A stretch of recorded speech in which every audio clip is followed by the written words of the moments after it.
Sweet Home follows 16-year-old loner Hyun-Su. Depressed and suicidal after losing his family in a car crash, Hyun-Su moves by himself into a low-income apartment complex called the Green Home Building. Determined to take his own life, Hyun-Su is only stopped from jumping off the roof by his neighbor, ballet dancer Eun-Yu, who lives with her adoptive brother Eun-Hyuk. But Eun-Yu and Eun-Hyuk aren't the only residents in the building. Some of the other eccentric people living in the Green Home Building include bass player and chain smoker Ji-Soo, Sang-Wook, a brutish gangster, and Yi-Kyung, a former firefighter. Rarely leaving his apartment, Hyun-Su relies on food deliveries in order to stay alive. However, one night, Hyun-Su sees a trail of blood smeared across the floor and a trail of his ramen noodles, leading to a woman pleading for help. Going closer to look, Hyun-Su is horrified when he sees the woman eat her pet cat and turn into a gruesome glutton monster.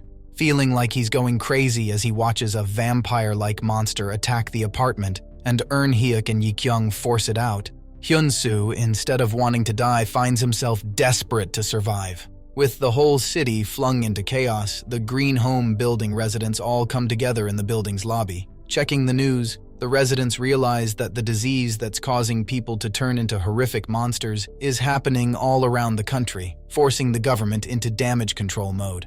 As the residents fight and bicker about the best way to move forward, Hyun-Su's nose can't stop bleeding. Concerned and worried, Hyun-Su, watching how the residents lock up Sang-Wook when he gets bitten by a monster, decides to stay quiet, and instead, he makes up his mind to save two kids from a giant eyeball monster scaling the side of the building. Attacking the creature, Hyun-Su ends up trapped by its tentacles and rescued by his other neighbor, Dusik, a genius inventor who has turned his stuff into tools and weapons perfect for fending off monsters. Together, they decide to go save the kids, and, with a makeshift spear, Hyun-Su manages to take out a half-headed gremlin creature that has been haunting the hallways. Making it to the children, Hyun-Su's condition only gets worse and worse as his nose starts bleeding profusely and his eyes turn chillingly black.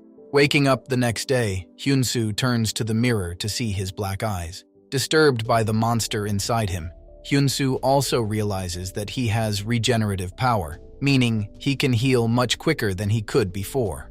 At the same time, a new hulking protein monster starts attacking the building, only to be destroyed when Myung-suk, a grief-struck resident who still, in her delusion, thought her baby was alive, turns into a monster to save the children. Does this mean that not all monsters have to kill humans? Bunkering down in Dusik's apartment, Hyun-Su and some of the other residents watch as, on national broadcast, the president tries to address the people, but before he can finish, he turns into a monster and the live stream ends with gunshots sounding out. With everyone shaken up, Hyun-Su decides to confide in Ji-Soo and tells her how he is infected. They agree that if either one of them turns into a monster, they'll kill the other. While Hyun-Su is upstairs, firefighter Yi-Kyung goes down to the basement to fix the building's power, which had gone out. While there, Yi-Kyung is trapped by a spider monster and only just manages to escape thanks to her incredible martial arts skills that she picked up from her special forces training, returning to the ground floor. As the military takes over the country, the army live streams another broadcast. This time, the Green Home residents learn that the monsters are created from humans' overwhelming greed and desire and are known for their healing power, which is why the monsters are so hard to kill. However, the military also shares that there is a golden hour where the monster has been infected, but it can still be killed.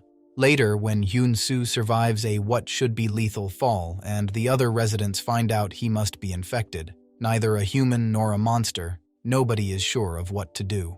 While Sok-hyun, the owner of the building's convenience store, decides that Hyun-Su must be kicked out, the other residents are divided, with several feeling uncomfortable sending someone with humanity to a sure death. In the end, they decide to hold a vote and save Hyun-Su by just one ballot. Ironically, it is Sok-hyun who gets the nosebleed next, and so, together with Hyun-Su, they are isolated in a specific room. At the same time, Dusik opens the door to the bathroom where Myung-suk had locked herself up and comes face to face with a massive, monstrous fetus sac that has taken over the entire bathroom. Downstairs, Hyun-Su, now at the complete mercy of the other residents, is tasked by Eun-Hyuk, who has become the unofficial leader thanks to his cold, decisive, and practical personality, with going to Do-sik's rescue, especially because the residents need Do-sik's weapons if they want any chance of survival. Plus, thanks to Hyun-Su's new regenerative powers, he has been chosen as the residents' errand boy, forced to do all of their dangerous work. So, Hyun-Su and Sang-Wook work together to survive numerous monsters as they make their way up the building. In one battle, Sang-Wook and Hyun-Su are forced to retreat into the apartment of Gil-sob and his nurse, Yuri. Going up higher and higher into the complex, Sang-Wook finally comes to the apartment belonging to Youn, a man we had seen Sang-Wook beating up earlier. Inside the apartment are disturbing photos of children.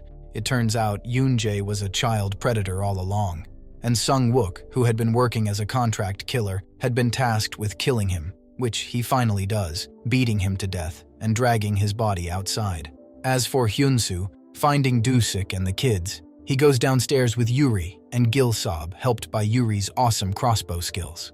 Over the next few days, Hyun-Su continues to be sent by the other residents into the building to collect the things that the residents want, like he's in a video game trying to pick up items.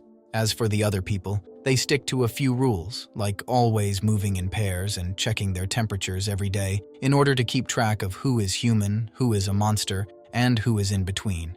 But, while most of the residents don't hesitate to use Hyun-Su, Do-sik doesn't like the way Hyun-Su is being treated like a tool and a weapon. Realizing that they are running out of key resources like water and food, Hyun-Su is sent to find a car in the underground parking lot. When he is attacked by a whole horde of monsters, Eun-hyuk, Sang-Wook, Jisoo, and Jae-han join to help Hyun-Su. Meanwhile, upstairs, the spider monster breaks into the ground floor, leaving Eun-yu and Do-sik to hold off the monster, which pierces his leg. Next, we take a trip down Yi-kyung's memory to June, where she is working alongside her fiancé, Sung-won. Then, days before her wedding, Sung-won mysteriously disappears. Back to the present, we see Yi-kyung leave the building and go to Sung-won's office, desperate for answers after she finds out she is pregnant. Searching through his office, Yi-kyung finds out that the Crew blog, which has been writing about the disease, has been his all along, in Sung-won's writing. He describes how the government has been doing experiments on people to somehow find a way to fight the outbreak. As she is reading through her fiancé's writing, suddenly, Yi-kyung turns around to see soldiers standing over her. Taking her away, Yi-kyung is held upside down and questioned by the officials. Thinking quickly, Yi-kyung uses Hyun-Su as bait, explaining that she knows someone who is infected but hasn't turned into a monster yet. The bait works, and the soldiers free her in return for her promise to lead them to Hyun-Su, who is what they call a special infectee, with a tracker that they give her. Back at the Green Home building, the residents are faced with a crisis. Jisoo has suddenly gotten appendicitis and needs surgery. Plus, they still need more resources. Hyun-Su, Sang-Wook, Gil-sob, and Yuri prepare to go out into the outside world to get food, medicine, etc. However, if the Green Home building is dangerous, the outside world is almost impossible to survive. Despite their reinforced car, when a massive protein monster slams into their vehicle and knocks it over, the outside team quickly realizes that they will need a miracle to survive.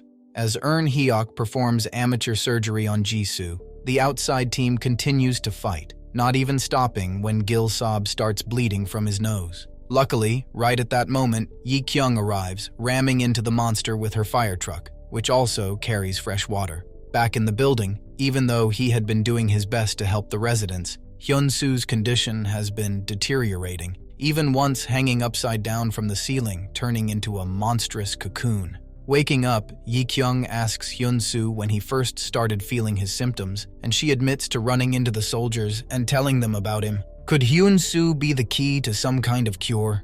With Yi-kyung back in the building, Gil-sob suggests trying to go and find some kind of underground bunker to hide out in that might be safer and easier to defend.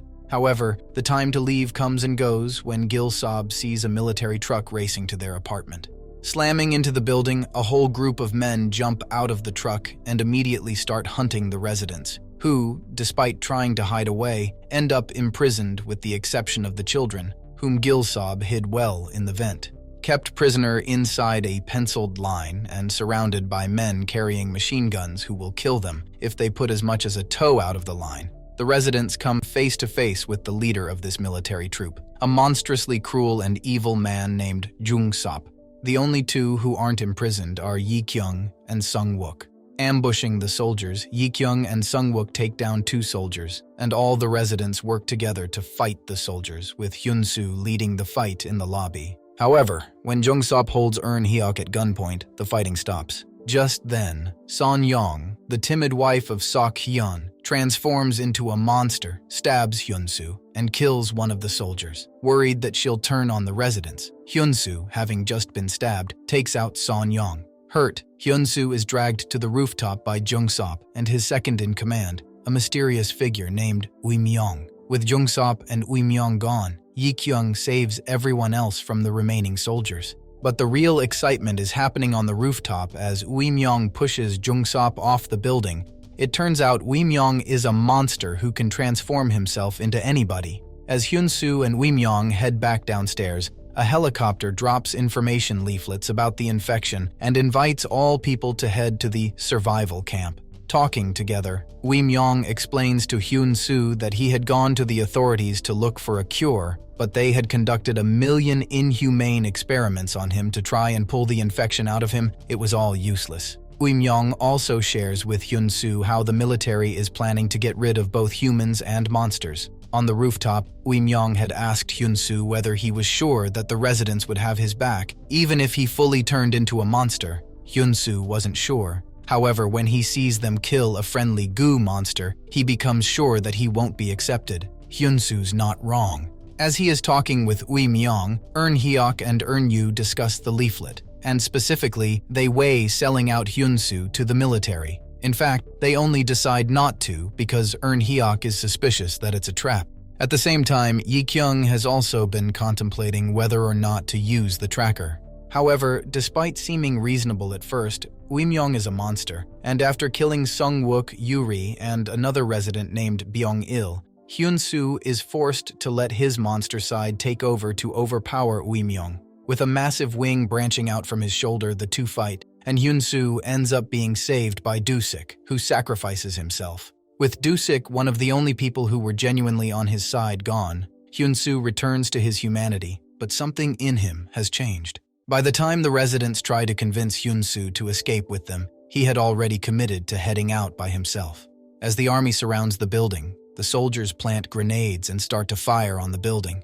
And under fire, all the residents except Eun-hyuk, who sacrifices himself, head into the basement, where they escape through an underground tunnel to a waiting military truck ready to pick them up and take them to the survival camp. As for Hyun-Su, he wakes up in an armored vehicle driven by Sang-Wook, aka Woo-myung, in Sang-Wook's body.